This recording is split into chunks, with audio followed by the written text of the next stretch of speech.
के तपाईले कहिले ध्यान दिनुभएको छ यो पुस्तक the power of your subconscious mind विश्वकै सबैभन्दा बढी रुचाइएको र बिक्री भएको पुस्तक जुन जोसेफ मर्फीद्वारा लेखिएको हो।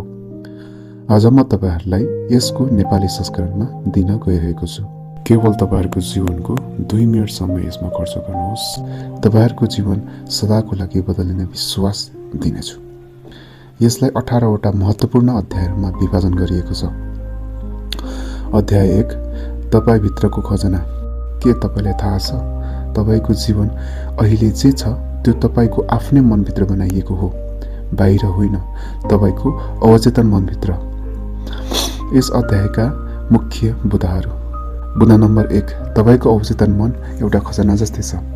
यसले तपाईका बानी, भावना, आत्मविश्वास र सफलता नियन्त्रण गर्छ।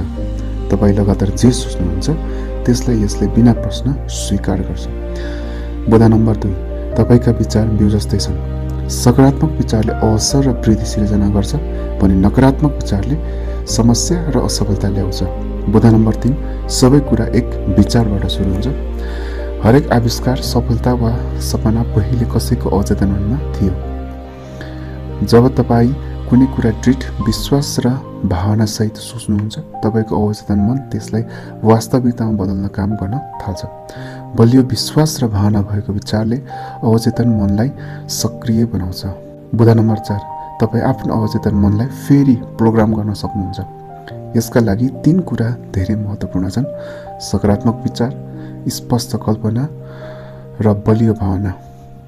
जब तपाई नियमित रूपमा सकारात्मक सोच, स्पष्ट कल्पना र भावनात्मक अनुभव दिनुहुन्छ तपाईको अवचेतन मनले त्यसलाई स्वीकार्छ र तपाईको जीवनमा वास्तविक परिवर्तन ल्याउँछ। बुँदा नम्बर 5 तपाई आफ्नो जीवनलाई आफ्नै मन मार्फत नियन्त्रण गर्नुहुन्छ। भाग्य वा किस्मत होइन, तपाईको मानसिक प्रोग्रामिङले तपाईको जीवनलाई आकार दिन्छ। आफूभित्र विश्वास परिवर्तन गर्नुहोस् र बाहिरी परिणाम परिवर्तन हुन्छ। र अन्त्यमा तपाईको अवचेतन मन तपाईको खजना हो। यसको कुञ्जी केवल तपाईको हातमा छ। यदि तपाईलाई यो अध्याय मन पर्यो भने लाइक गर्नुहोस् र अध्याय 2 का लागि फलो गर्नुहोस्। यो पुस्तकले तपाईहरुको जीवन बदल्नेछ।